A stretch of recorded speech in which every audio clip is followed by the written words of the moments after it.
सबसे पहले अपने शिव गुरु के चरणों में प्रणाम करती हूँ। आदि शक्ति माँ भवानी की चरणों में प्रणाम करती हूँ। साहब श्री हरेंद्रानंद उनकी धर्मपत्नी नीलम दीदी अनंत की चरणों में प्रणाम करती हूँ। मेरा प्रणाम अपने अपने चरणों में स्वीकार करें। समस्त गुरु भाई बहनों की चरणों में प्रणाम करती हूँ। मेरा प्रणाम अपने अपने चरणों में स्वीकार करें। मैं एक छोटी सी कथा लेकर आई हूँ। मेरी कथा अच्छी लगी तो वीडियो को लाइक करें, चैनल को सब्सक्राइब करें, कमेंट बॉक्स में हर हर महादेव लिखें। महादेव के नाम लिखने से, बोलने से घर में जो भी संकट विपदा आती वो टल जाती। इसीलिए महादेव का नाम लिखे और बोले। चलती हूँ छोटी सी कथा की ओर। एक समय की बात है, एक नगर में एक राजा रहता। वो राजा बहुत दुष्ट राजा था। गरीब दुखियारी को सताता, मारता पीटता, बहुत अत्याचार करता। उसकी पत्नी बहुत धार्मिक विचार की थी। हमेशा राजा से कहती कि आप इतना अत्याचार क्यों करते हो, गरीब दुखिया को क्यों सताते हो। राजा रानी का बात एक भी नहीं सुनते, वो लोगों पर अत्याचार करते रहे। एक दिन राजा दूसरे गांव में जा रहे थे, तभी रास्ते में आकाशवाणी हुई। राजा, तुम बहुत पाप कर रहे हो, इतना पाप मत करो, छोड़ दो। तुम लोगों को सता रहे हो, गरीब दुखियारी के साथ तुम अत्याचार कर रहे हो, तेरा पाप बढ़ते जा रहा है। राजा, तुझे भी मारने वाला इस धरती पर जन्म लेगा, वो और कोई नहीं, तेरा ही संतान है। तेरा ही संतान मौत का कारण बनेगा। राजा इतना बात सुने तो घबराने लगे और नजर चारों तरफ घुमा घुमा कर देखने लगे। राजा को कोई नहीं दिखाई दे रहा था, बस आवाजें सुनाई दे रहा था। राजा कहने लगे, तुम कौन बोल रहे हो? अगर हिम्मत है तो सामने आकर बोलो, तुम कौन हो? तभी फिर आवाज आती, मैं दुष्ट पापी के सामने मैं नहीं आता। जिसके हृदय में दया भाव नहीं है, थोड़ी सी ममता नहीं है, लोगों पर अत्याचार करता, गरीब दुखियारी के साथ अत्याचार करता, मैं उसके साथ कभी नहीं आता। राजा वहां से घर की ओर लौट गए। घर गए तो यही बात कानों में गूंज रही थी। जब कानों में गूंजने लगती तो राजा दोनों कान पकड़कर बहुत तेज से चीखें निकालते। ये चीख रानी सुन लेती है। रानी राजा के पास आती। रानी कहती, आपको क्या हो गया है, इतना तेज चीखें निकाल रहे हैं? राजा कहने लगे, ऐसा कोई बात नहीं है, थोड़ी सी सेहत खराब है। रानी स्वभाव की बहुत अच्छी थी, धार्मिक विचार की थी। वो हमेशा अपने पति को कहती, ऐसा पाप मत कीजिए, पाप का दंड अवश्य मिलता है। बाकी राजा रानी का बात एक भी नहीं सुनते। राजा रानी का कोई संतान नहीं था, कोई पुत्र नहीं था। रानी हमेशा भगवान से विनती करती थी कि हे भगवान, मुझे एक पुत्र दे दीजिए, संतान दे दीजिए। रानी स्वभाव की अच्छी थी। राजा दुष्ट पापी था, लोगों पर अत्याचार करते रहता था। असही समय गुजरते गया। कुछ दिन के बाद रानी गर्भवती हो गई। मां बनने का सौभाग्य प्राप्त हुआ। जब राजा को पता चला कि मेरी पत्नी गर्भवती हो गई, राजा को टेंशन हो गया। फिर वही बातें कानों में गूंजने लगी। राजा उस बच्चे को इंतजार करने लगा कि बच्चा कब जन्म होए, इसे ले जाकर नदी में दहा दूंगा। जब 9 महीना पूरा हो गया, रानी का सुंदर पुत्र प्राप्त हुआ। रानी वो बच्चे के लेकर सोई थी। राजा उस बच्चे को धीरे से उठाकर ले जाकर अपने प्रजा के साथ नदी में बहा दिया। जब राजा घर लौट कर आया तभी रानी सोई थी। जब रानी को नींद टूटी तो रानी रोने लगी, अगल बगल अपने बच्चे को ढूंढने लगी। रानी को बच्चा नहीं मिला। तब अपने पति से कहती कि मेरे बच्चा कहाँ है, मैं अपने पास में सुलाई थी। राजा कहने लगे ये बच्चा मैं नदी में बहा दिया। इतना बात सुनी रानी रोने लगी। वहीं पर रानी बेहोश हो गई। कौन माँ अपने से दूर करना चाहती है? कोई माँ ऐसी नहीं है कि अपने बच्चे से दूर रहे। रानी का बच्चा रानी से दूर हो गया था। उधर गंगा जी में बच्चा दहते दहते किनारे लग गया। वहां पर धोबिन कपड़ा धो रही थी। धोबिन को नजर पड़ गया, उस बच्चे को उठाई और गले से लगाई। धोबिन मन में सोचने लगी कितना सुंदर बालक है। वो धोबिन को भी कोई पुत्र संतान नहीं था। महादेव को धन्यवाद दी है, महादेव मेरा विनती सुन लिए, मुझे भी माँ बनने का सौभाग्य प्राप्त किए, धन्य हो महादेव। उस बच्चे को लेकर धोबिन अपने घर चले गई और उस बच्चे को लालन पोषण करने लगी, ममता लुटाने लगी। धीरे धीरे बच्चे 15 साल का हो गया। एक दिन उस बच्चा बागान में अपने दोस्तों को साथ खेलने गया। धोबिन अपने बेटे को नाम रघु रखी थी।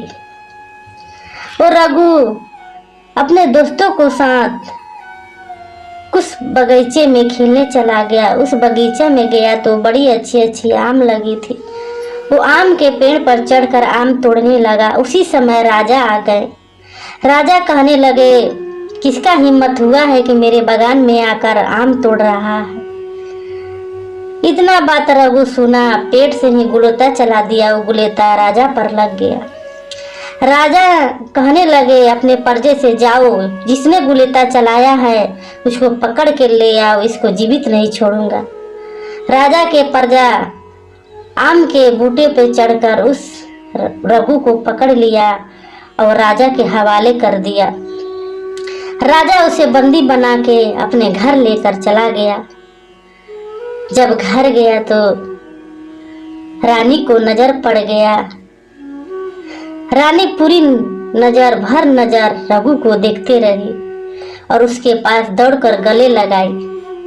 जब गले लगाई तो रानी को एहसास हो रहा है कि ये तो मेरा पुत्र है। एक माँ अपने पुत्र को पहचान जाती है।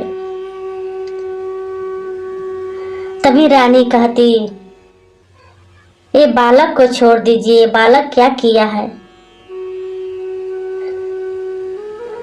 तभी राजा कहता ये बहुत बड़ा अपराध किया है, मुझे गुलेता से मारा है, मैं इसे कभी नहीं छोड़ सकता। फिर रानी कहती आप तो इतना पाप करते चले आए, छोटा सा लड़का है, गुलेता से मार दिया, जानबूझ के थोड़े मारा, इसे छोड़ दीजिए राजा साहब, इसे माफ कर दीजिए। रानी के कहने पर राजा तो उस लड़का को माफ कर दिया। रानी के बात पहले बार राजा माना था, नहीं तो कभी मानता नहीं था। वो लड़का को रानी अपने घर में रखी और बोली बेटा तेरा माता पिता कौन है। वो लड़का बताया कि मेरा माता पिता बहुत गरीब है, धोबिन है, दूसरे को कपड़े धोते हैं। तभी रानी कहती अपने माता पिता से मिलवाना, मुझे बहुत इच्छा हो रहा है तेरे माता पिता से मिलने का। रघु अपने घर गया और अपने माता पिता को लेकर आया और रानी उन लोगों से मिली। रानी कहने लगी धोबिन से बहन बताओ ये तेरा बेटा कब जन्म हुआ है? कितने बच्चे हैं? धोबिन कहने लगी, मेरा एक ही बेटा है और कोई बेटा नहीं है। धोबिन सारा सच बता दी। जब सच बताई तो रानी समझ गई एक कोई नहीं है, मेरा ही बेटा है। तभी राजा से कहने लगी कि मेरा ही पुत्र है, इसे मैं कहूं नहीं जाने दूंगा। तभी राजा डरने लगे, बोले ये कभी नहीं हो सकता। छोटा सा पुत्र को तो मैं नदी में बहा दिया था, वो कहाँ से बच पाएगा, वो तो मर गया होगा, ये तेरा बच्चा नहीं है। रानी कहती नहीं नहीं, ये धोबिन से पूछ लीजिए, धोबिन को नदी में मिला है। इतना बात धोबिन बताई, राजा को आंख लाल पीला होने लगा। अब सोचा कि कब इस पुत्र को मार दे, ये पुत्र वही है, मेरा मौत का कारण बनेगा। तभी राजा उस बच्चे को, उस लड़के को घोड़े पर लेकर जंगल की ओर चले गए। रानी कहते रहे, चिल्लाते रही, मत ले जाओ, इसे मत ले जाओ। राजा एक भी नहीं माने, क्योंकि राजा अपने मौत से डरने लगे। उनको भय होने लगा कि मेरा मौत आ जाएगा। वो जंगल की ओर लेके चले गए, इसे मार दूंगा। बाकी राजा ये नहीं जानते थे कि ये लड़का महादेव का वरदान है। बहुत होनहार लड़का था रघु, बहुत समझदार लड़का था। घोड़े पर जा रहा था लेकर जंगल की ओर। घोड़े से राजा गिरकर बेहोश हो गए। तभी उसी रास्ते से बहुत गांव वाले आ रहे थे। गांव वाले राजा को देखे तो गाली देने लगे। बहुत अच्छा हुआ, ये जैसा करता है वैसा पाता है। लोगों पर बहुत अत्याचार करता था, गालियां देने लगे। तभी रघु पूछने लगे, आप लोग राजा के बारे में ऐसे क्यों बोल रहे हो, गलत शब्द क्यों निकाल रहे हो? गांव वाले राजा के बारे में सारा बात बताए। रघु भी सुनकर दुखी हो गया था कि एक राजा होकर गरीब के साथ अत्याचार कर रहे थे, लोगों को सता रहे थे। वहीं पर रघु घोड़े पर बैठा कर राजा को जंगल की ओर लेकर चला गया और उसी जंगल में राजा को रघु ने मार दिया।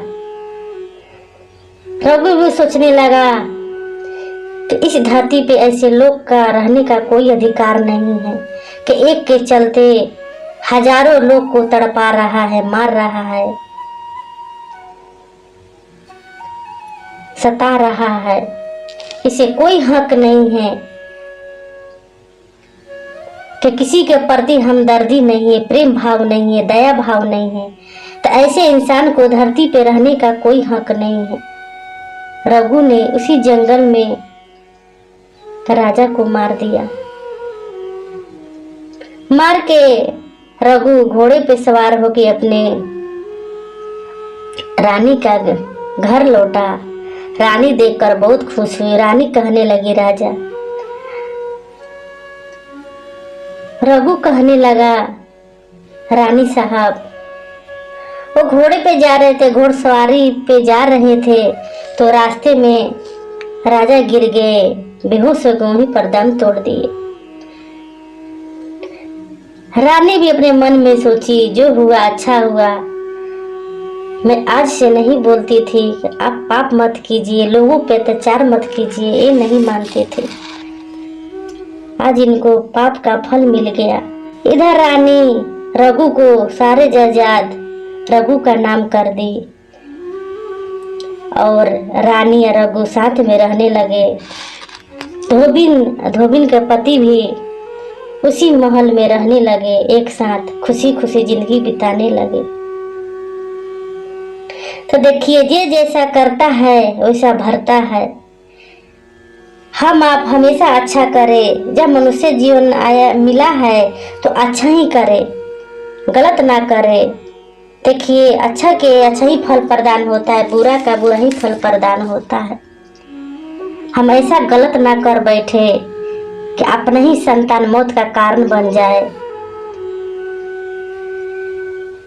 तो हमेशा अच्छा कर्म करे कि इस जन्म में भी, आने वाला जन्म में भी अच्छा ही फल प्रदान होके, अच्छा ही फल प्राप्त हो। तो हमेशा अच्छा ही करे। तो आइए भगवान शिव को अपना गुरु बनाए, अपना जीवन धन्य बनाए, अपना जीवन सफल बनाए। मेरे महादेव, मेरे गुरु भव से पार लगा देते हैं। वो तो दया के सागर है, वो सब पर दया करते हैं। तो आइए भगवान शिव को अपना गुरु बनाए, अपना जीवन धन्य बनाए, अपना जीवन सफल बनाए। मेरे महादेव, मेरे गुरु भव से पार लगा देंगे। मेरे गुरु बहुत अच्छे गुरु हैं, बहुत अनमोल गुरु है, बहुत सुंदर गुरु है। महादेव के चरणों में और लगे रहिए और जगे रहिए। आइए भगवान शिव को अपना गुरु बनाए। मैं अपनी कथा इसे समाप्त करती हूँ। फिर मिलूंगी अगले वीडियो में। नमः शिवाय, नमः शिवाय, नमः शिवाय।